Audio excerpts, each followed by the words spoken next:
As she said, I'm Mike Biggs. I'm with just take one of those and pass them around if you don't mind. And one of those, as she said, our annual, our major fundraiser, probably the only fundraiser we have, is we have a bike tour. It's a bicycle tour, we sort of fell into this in 2004.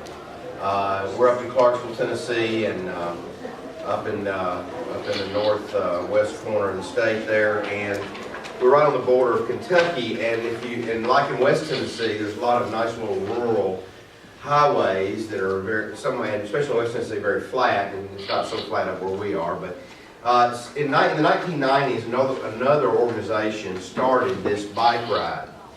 And it's evolved and morphed over the years. And just to give you an example, in 2004, when we took the ride over, there was a little over 400 riders. Last year, we had over 1,100 riders. And we have and last year, before I became president, we had 31 members in our club. Now, this is a massive undertaking of man hours, women hours, and just a lot of work that's involved in putting this on. Not just the day. Some of these slides have the ride, but others are just PR type Rotary stuff. So we took it over in 2004, and I'm a relatively new Rotarian. I only became a Rotarian in 2008. But of course I was thrown into the bike ride, pretty immediately, because that's what our big fundraiser is. So I was trying to think, when Dan asked me to do this, I'm like, well, what do I really talk about exactly? Because everybody's looking for a fundraising project, as it were, and not to make fun of the pancake thing, but everybody thinks of pancake breakfast, or what can we do that's different from everyone else? Well, we were fortunate in that our club, some guys in our club and ladies in our club decided in 2004 to take this thing on. I don't think they really knew what they were getting themselves in for, but it's really turned into something special. Not only have we raised a lot of money, I gave you that little small brochure, and if you look on the back of that, that's a little marketing brochure we developed this year for the club itself, but really not ride specific. But on the back, since 2008, we raised over $240,000 from this ride. And for a club of 30, this year we got our membership increase award. We're up to 38 members this year.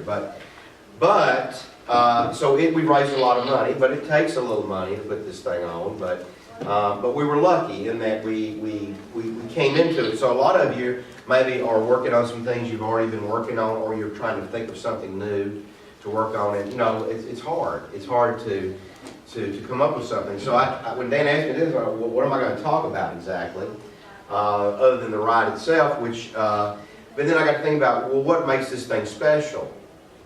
And just as a couple other things in case you want to know. Like I said, last year we had 1,100 riders. The riders finished the last 2 hours in a torrential downpour. We've been very lucky in the years I've been associated with the ride. We had no rain. It's Labor Day weekend. It's always Labor Day weekend. So this year Labor Day falls in August, in case you're wondering. First time I can remember in a long time that Labor Day weekend is actually August. But we had a hurricane come up the Gulf Coast last year in August, and I can't remember the name of it, who knows, but it came up the Gulf, Mississippi, Louisiana, and it wasn't too bad. I don't know, it was worse for them obviously, but it dumped quite a bit of rain on Arkansas especially, and it kind of hooked over into Kentucky and the northern part of Tennessee, and we were really lucky, but we dodged that rain until about 2 o'clock in the afternoon. And then it got pretty interesting. But anyway, what can you take away from something like this? Our ride also was listed in Bicycling Magazine, which is the top bicycling. Bicycling Magazine's the top bicycling magazine in the country, I guess, for at least most people say it is. It was listed as one of the top 10 100-mile rides in the country. We have 4 rides, 100, actually 3, 100, 62, and 32, I believe it says, a 33-mile ride. We have 200-mile rides, and the first is called the Peloton, and they actually are trying to do a sub-4-hour 100-mile ride. And so there's usually about 30 to 40 of those guys and gals, in that elite group, and they ride without stopping 100 miles. They don't stop for anything. And they're booking it. So, yes. So, they already paid, even though the rain comes at 2 o'clock. Oh, yeah. We'll talk about that in just a second, too, yeah. Yeah, there are no refunds. So, yeah, there are, because we have a lot of prep work. I mean, we provide, and I'll talk a little bit about that, too. But what I wanted to really focus on more than anything else is that what makes this work, and it's the, as I said earlier, we've been averaged, since I've been in the club, around 30 members, okay? Of course, we're a breakfast club, and there's 3 clubs in Clarksville now. There were 2, there's 3 now. So what makes this work? Well, we have to recruit about 60 volunteers or more from various organizations throughout the community, Loaves and Fishes, Boy Scouts, and they're listed among that group of organizations there. It's not all, and some are not involved with bike rides, some are. But we recruit organizations in the community. And that's how, one of the things, we developed some very strong partnerships with other organizations, Austin Peay's Retirees Association, just several, and we could not do it without it. So I tried to think about, and again, if you're looking for maybe some of the other gentlemen or ladies will speak about, how do you figure out what you're going to do? All I could figure out was to say is that I think what we've done is that what's made this such a success, no matter what you do, whether you're trying to work on an existing project or you're trying to start a brand new fundraising project, is to enlist non-Rotarians.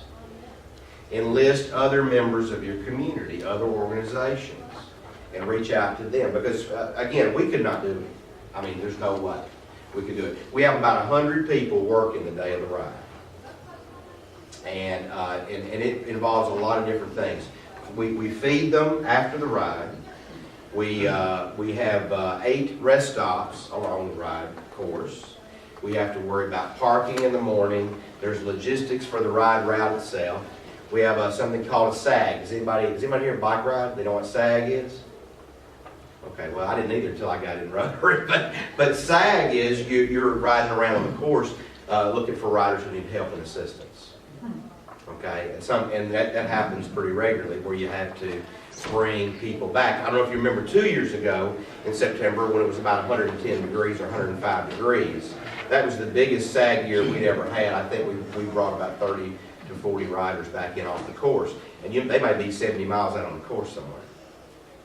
So anyway, it involves a whole lot of help from other people, and we've developed those bonds and those relationships. And I think that's what's made this thing such a success, is the interaction that we have in the community, but also it's turned into a very high quality event. I mean, we take great pride in the event. We've done some things this year a little bit different with our website. We changed, we have pre-registration the night before, so in other words, we have about probably 30 to 40% of the riders drive more than 50 to 75 miles. We have a lot of people from Nashville come. A lot of people from the Nashville area come. We had 2 riders from Canada last year. We had people from California, Nevada, all over the country.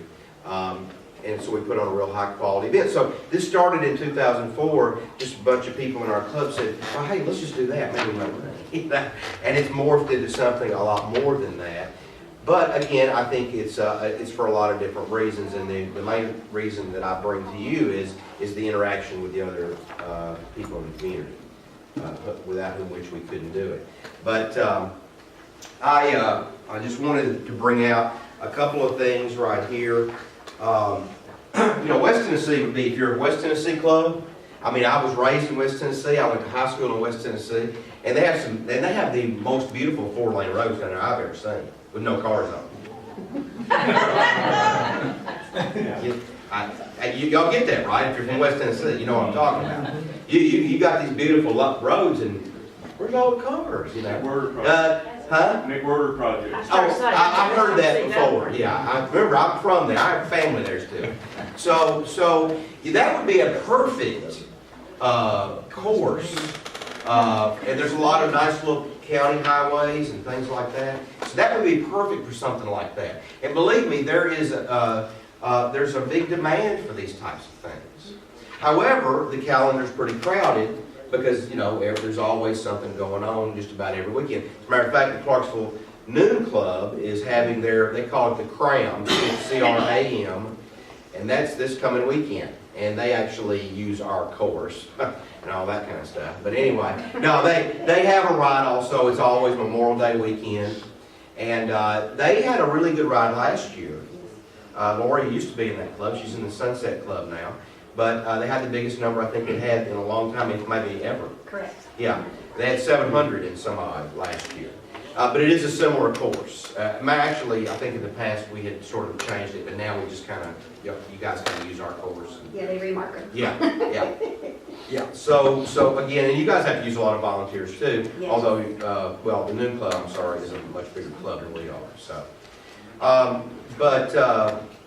I don't know. Does anybody have any? I don't have any ideas about how to start something, but I think I have some suggestions about how to, and it may take a while. This ride was started in 1992. And in 1992, up until about 2004, like I said, in 2004, we had 400 riders. And the Noon Club, for their crown, it probably, they had maybe 200 or 300 for a long time. So last year was a really big year for them. Do you have like trails in your area, or you just run on the side of the road? No, they're in the road.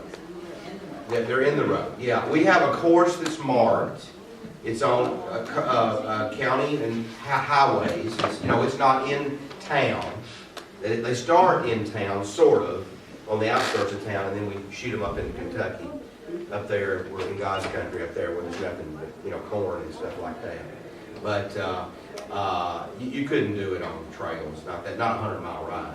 You couldn't do that. One thing I wanted to bring up, because you mentioned about having 2 riders from Canada, but you probably have, similar, isn't it, to like when people do these marathon runs, and you have people who come from all over because they're into going to these regular marathon runs. It's the same kind of thing. They're into looking for the bike rides around the country. Right. That they want to come. Oh yeah, well there's it's just like any other type of hobby or sport. There's bicycling magazine.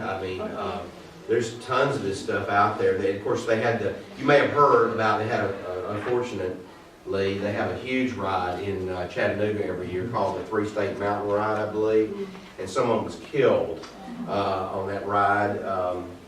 I've never heard of that happening before. It was really sort of a freak thing. It really wasn't anything that, it couldn't have been prevented. They had rain and there was just some issues and things like that. But yes, they come from all over to do this. And all over the world too, aren't there bikers that come? Well, yeah, I don't know that we haven't had anybody from other than North America come, but yeah, absolutely, yeah. So anybody, I just think the bringing in of volunteers is how we've been able to do that. So you might have to start something small, and it might grow over time. But I think if you involve other non-Rotarians in the community, that may really help you succeed. How do you use the volunteers from the community? Well, they have to do all the other jobs that we can't do ourselves, like parking, direction, or we have to have people, and you asked about roads. We have to have people at intersections. They cross highways in certain places, so we have to coordinate with police departments and the county sheriffs, the railroad, R.J. Corman Railroad. They cross railroad tracks like 6 times. So we have to coordinate them. And usually what R.J. Corman does is they just said, we won't have any trains coming that day till later in the afternoon. And of course, that's a big help. But there's still traffic. Oh yeah, always traffic. Lasers. Oh yeah, always traffic. Yes. If a club wanted to do this small club, do you use an outfit that puts the whole thing together that knows how to run, or did you create this from scratch and therefore all the guide to operations exists in the club? No, we did this from, well, again, we took the project over, we took the ride over in 2004.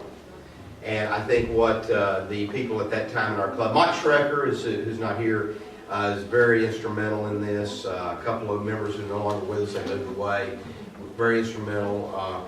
But we just sort of took what was there and expanded on it. But, we could give you a template, certainly.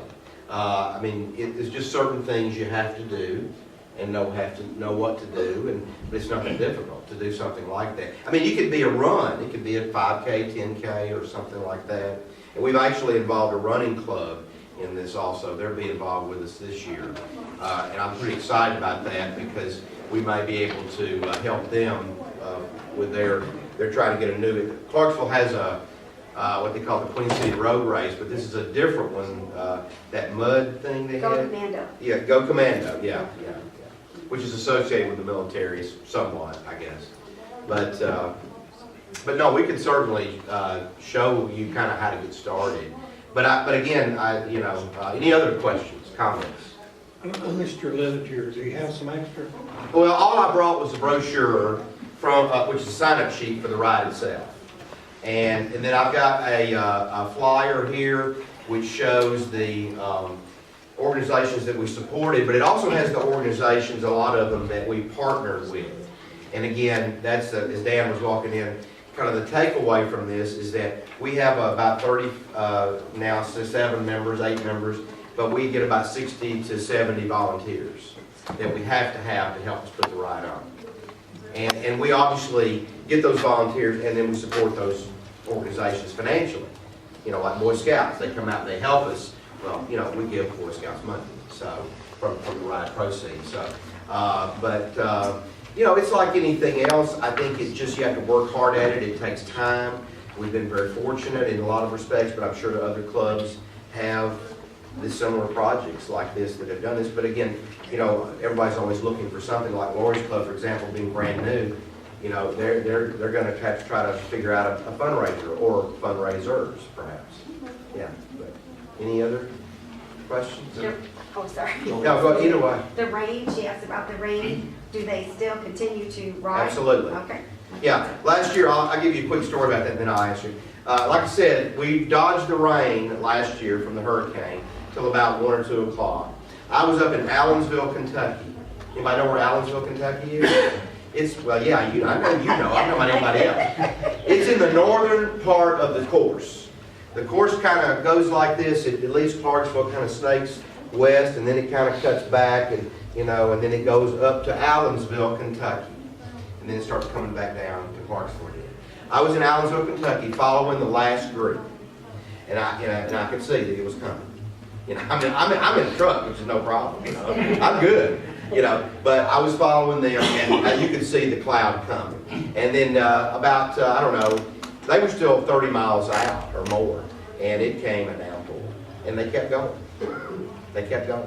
They didn't stop once when it started lightning pretty bad, and they stopped for a minute. And I let as many as I could get in my truck. That's all, but they kept going after that. Yeah. Does hilly terrain dampen the spirits any? We have hilly terrain. It's not all flat up there. It's not, that part of the state is not really that flat anyway, but it flattens out some into Kentucky. But we have some, hills, but these riders don't really like hilly terrain very much, especially if they're riding for time. If they're trying to do a personal best time or something. But again, you look at the Chattanooga ride, which is a lot of hills in that, so, mountains in that, so, but that's why I mentioned West Tennessee, being from there and knowing the terrain there and knowing all those wonderful, a lot of nice little, even the I used to think before, interstate was only 4 lane. I got interstates everywhere in West Tennessee. So, and there's just a lot of great terrain there for that. So, but again, the thing would be, it would take time, I would think, to build up, your ridership and to find a place on the calendar. That's the hard part. These things are all over the country, practically every weekend, starting in about April till about October or November even. So there's just a lot of that. Yes? Did you say how much money you raised? We have raised about $250,000 since 2008. How much per year? We, Or how much last year? Last year we did about 55. And is what percentage of that is To put it on? for the registration fee versus other sources of revenue? Oh, yeah, okay. Do you have Great question. I'm sorry. sponsorships? We have sponsorships. Yeah, well, the ridership fees are probably 70, 65, 70, 75% of that. We do have some sponsorships. They're not a whole lot, but about 15, maybe 15,000 of the total that we raise. And is the 50,000 after expenses? Yes, that's what we've netted after expenses. Yeah, it takes about 10 to 15 to put it on, roughly. Just depending. What's the biggest expense? Food. What's next? Food and Gatorade and water. You have to buy of course, the big jugs of water. That's really the biggest expense. I mean, we don't spend. I mean, some of this stuff, the prep and that kind of, but we don't really spend a lot of money on that. Do you give each rider a shirt or? Shirt. I'm sorry, that's the second biggest expense. The shirt, yeah. Shirts probably cost us about $7,000 or $8,000. And we made a great decision last year. You were asking about that. We went to a high quality shirt. And man, they love that. I mean, and so this year we upped the price by $5 because we actually made less money last year because the shirt cost us more. It's this stuff that breathes, it's not that super duper biker shirt stuff, but it's not just a cotton t-shirt either. And we got rave reviews on the shirts. All right, we're gonna Yeah, sorry. move on. No, wonderful questions. I'm gonna give